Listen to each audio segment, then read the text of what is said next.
250 years after you die, the world will remember you as an evil woman. But today you're standing in the flickering candlelight of the Yu Mausoleum. It's mid-October 1752, and you're 54 meters underground. It's so cold you can see your breath, and beside you stands the Qianlong Emperor and the infamous Empress Nara. They're the most powerful couple on Earth, and Qianlongs brought you to see your grave. But not to threaten you, and not as a punishment. He's actually brought you here as a gift, and he's showing you the space beside him, carved in stone, with vaulted ceilings and 30,000 words of Tibetan scripture pressed into the walls. It's your future resting place.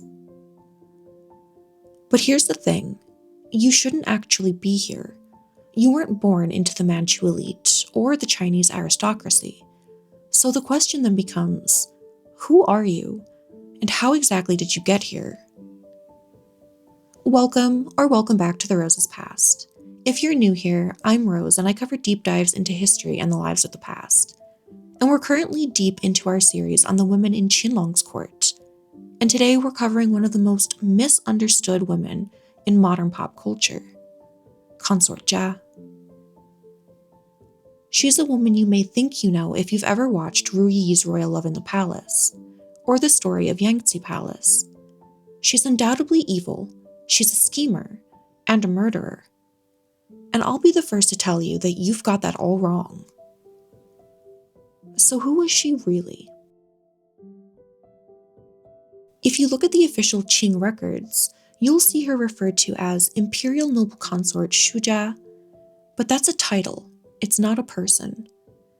To find the person, we have to go back to September 14th, 1713. She was born as Lady Jin, and right away, that name Jin is a clue. It's the Chinese character for gold, but it's also the most common surname in Korea, what we know as Kim. Lady Jin was born in Uiju, and for those of you who know your geography, Uiju is right on the border of modern-day North Korea and China, along the Yalu River. But she wasn't just a random immigrant. Her family's origin in China is actually a war story that we should explore. So let's rewind to 1636. The Qing Dynasty, still in its infancy, has decided to invade the kingdom of Joseon. And during this invasion, Lady Jin's ancestors surrendered. They moved or were moved from Korea and integrated into the Manchu military system in China. They were made into what we call baoyi, or bondservants. Now let's take a second here, because bondservant in this context sounds a lot like slave. But it's more complicated than that. In the Qing hierarchy, bondservants were personal property of the emperor, yes, but they were also the emperor's people. And Lady Jin's family? They were now in higher up positions, and eventually would reach some of the highest positions available in the government. When Lady Jin entered the palace around 1727, possibly even a little bit earlier, she would have been roughly 14 years old. She was one of the 7 or 8 other ladies that Hongli had before he married his primary wife, Lady Fucha, in 1727. Although she entered earlier, she didn't enter as a high-ranking lady. She entered as a gege, or a mistress, the lowest designation that you can have while still being considered a partner to the prince. And for 8 years, she lived in the prince's manor quietly. The record on her is almost completely silent during these years. She stayed within her rank, and she stayed within her lane. And when Hongli becomes the Qianlong Emperor in 1735, our investigation into Lady Jin's status can truly begin. We can look at the imperial edicts to see her climb. First, in 1735, she's named Guiren, a noble lady that's the 6th rank below the empress. And then 2 years later, in 1737, the emperor decides to promote her to a full concubine pin title, the 5th rank. And here's where we find a fascinating document. The Grand Secretary proposed 4 possible titles for her. Ling, meaning clever, Wan, meaning gentle, Cui, meaning pure, and Jia, meaning praiseworthy. The emperor chose Jia. He didn't choose gentle, and he didn't choose pure. He chose praiseworthy. And that tells us something intimate about her character. She wasn't just a background figure, she was someone who earned respect. Now let me ask you, do any of those other names sound familiar? The title Ling would later be given to a woman who would become the legendary Empress Xiao Yichun, a woman who literally came from being a maid to being an empress. If you want to learn more about her story, check out the other previous video on her linked above. But now we have to ask ourselves, why did Qianlong pass over the title Ling for Lady Jin? Was he already seeing something praiseworthy in her that others seemed to lack? Then 4 years later, in 1741, she's promoted to Jiafei, Consort Jia, the 4th rank, and she keeps this position for a while, 8 years to be exact, before 1749 rolls around, and then she finally lands a title that sets her on the pedestal. She's promoted to Jiaguifei, Noble Consort Jia, the 3rd rank. Now let's do a quick head count here because the Qing harem hierarchy is strict, so we only have 1 Huangkou, 1 Huangguifei, and 2 Guifeis. That's 4 spots. No more, no less. Somehow, by 1749, this Korean bondservant is one of the top 4 women in an empire of millions. She has outranked Manchu aristocrats. She's outranked Han scholars' daughters. And she hasn't even peaked yet. And by now, I'm sure you're probably asking yourselves, how exactly did she do that? Well, the evidence lies in the cribs. So let's look at these children because their lives are a fascinating window into her life. On February 21st, 1739, between 5 and 7 a.m., she births the 4th prince, Yongcheng, later known as Prince Lu. He's capable within the imperial system, but in 1763, he was formally adopted out into a collateral branch of the family to prevent that line from dying out. One of Qianlong's uncles had outlived all of his male children, and to modern ears, that sounds like a loss. But in the Qing dynastic logic, it was often a form of purposeful delegation, sending a reliable prince to carry on another prince's lineage. And for her son to be chosen to do that, it was an honor. On August 31st, 1746, between 11 a.m. and 1 p.m., she births the 8th prince, her second son, Yongxuan, Prince Yi. The historical records describe him as someone, and I quote, indulgent in wine and women, and also had a foot disease. He wasn't heir material. He was the prince who showed up, charmed the room, and then quietly disappeared. And yet, he would live to be 86 years old. He became the longest living prince in the entire Qing Dynasty. He would outlive his father, his brothers, and almost certainly all of his critics. He was there to see the peak of the Qing Dynasty and also see the beginning of its fall. Then 2 years later, on August 2nd, 1748, between 9 and 11 p.m. at night, she births the 9th prince. But heartbreak would strike and he would die before his first birthday. He was never formally named during his lifetime, and his tiny body was buried in the Crown Prince's garden tomb, with a small, plain entry into the records that stopped me mid-read. Because inside of all of this gold and ceremony, a mother was just a mother, and a loss was just a loss. A tragic footnote that reminds us that even inside of the palace, infant mortality was a specter that haunted every mother regardless of her status. Then 4 years after that loss, on March 22nd, 1752, between 7 and 9 a.m. in the morning, she births her 4th and final child. the 11th prince, Yongxing.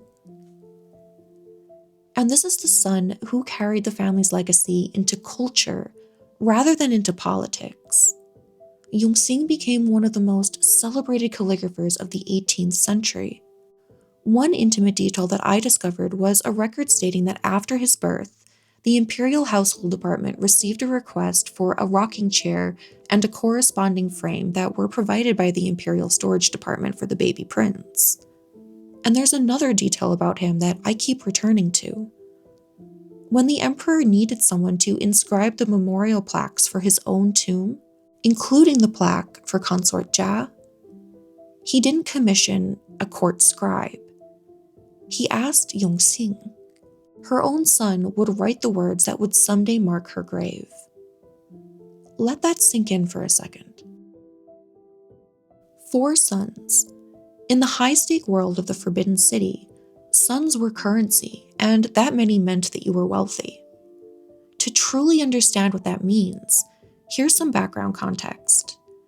Over his 60-year reign, roughly 40 women passed through Qianlong's harem, but only 10 of them ever gave birth.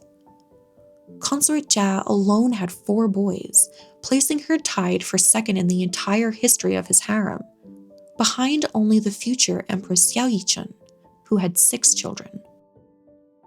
For the first little while she was in the Forbidden City, we also know where she lived.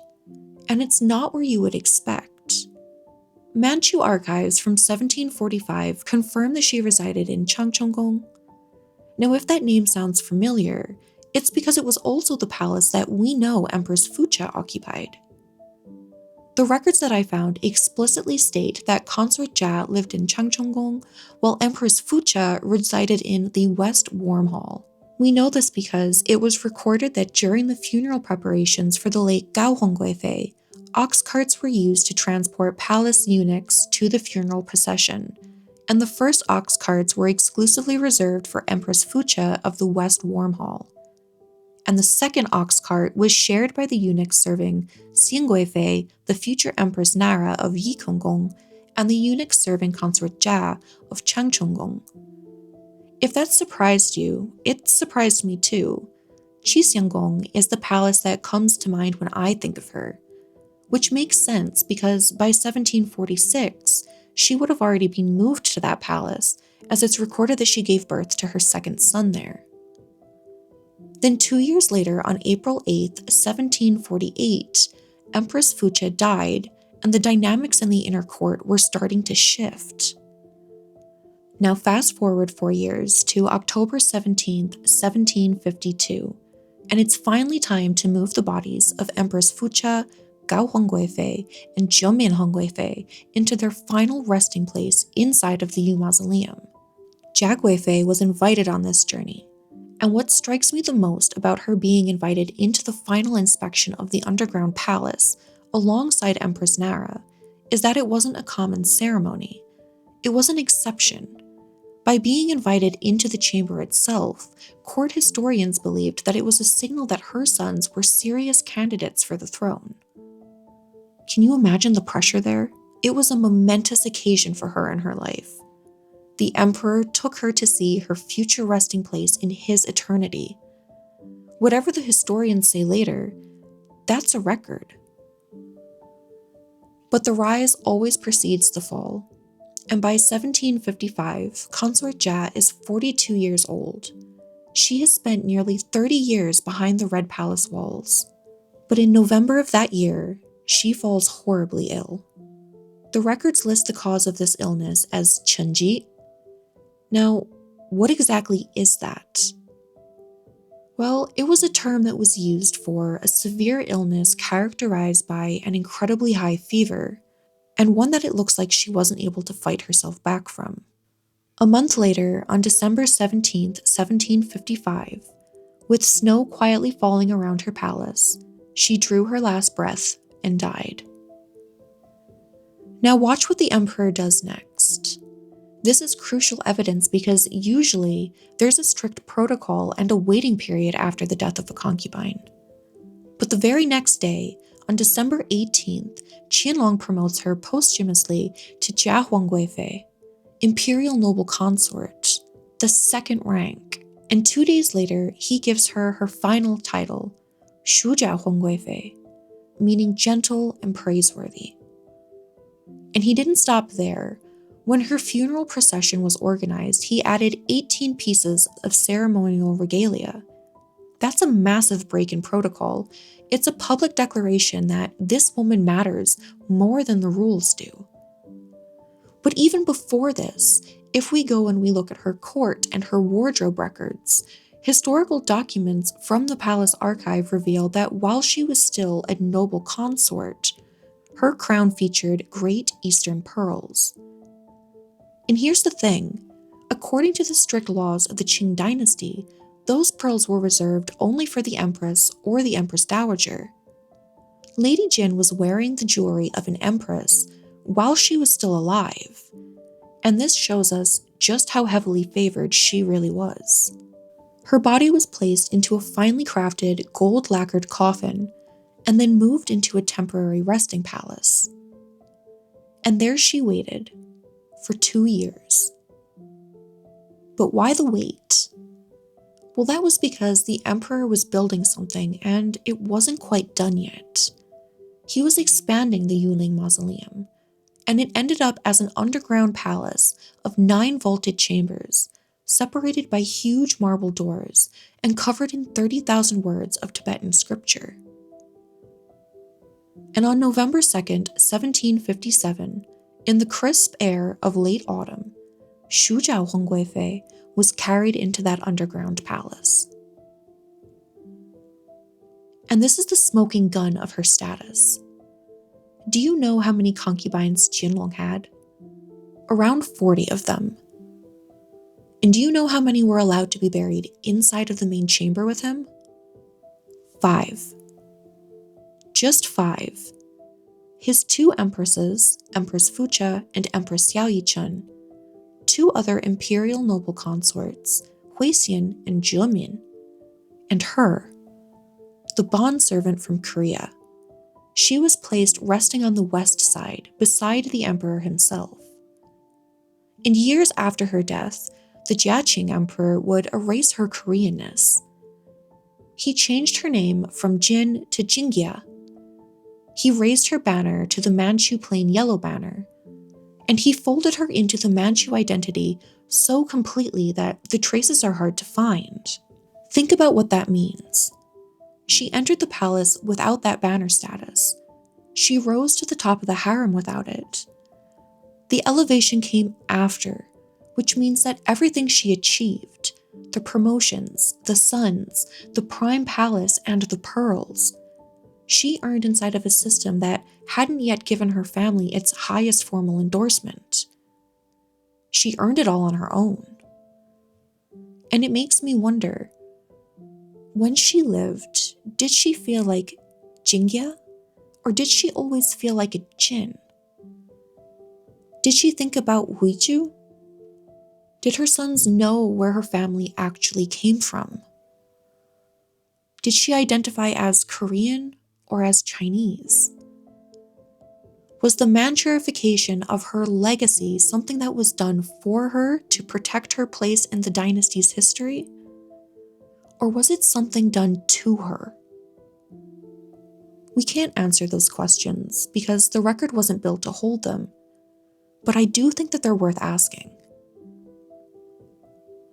If you've watched the Story of Yanxi Palace or Ruyis' Royal Love in the Palace, you've seen versions of Consort Jia, and she's usually cast as a schemer, a background figure, and a murderer. But the real Consort Jia? She doesn't look much like the woman being portrayed. The historical records of her show someone so much quieter. A woman who spent nearly 30 years inside of the palace system, who bore 4 imperial sons. And somewhere beneath the mountains outside of Beijing, in the cold stone chambers of the Yuling Mausoleum, her coffin still lies there tonight, in the west side of that chamber. And after all this time, she's still with the emperor, right by his side. So here's my question for you. When history changed her name from Jin to Jingjia, was that meant to honor her or erase her? And what do you think about how she's portrayed in modern media after learning about her real story? As always, drop your thoughts in the comments. I read every single one and would love to hear your thoughts on this. If you enjoyed this deep dive, please hit that like button. It really does help the algorithm show this video to more history nerds like us. Subscribe if you haven't already, and hit that notification bell so you don't miss future episodes. Thank you so much for watching. Until next time, keep questioning, keep exploring, and remember, the more you know.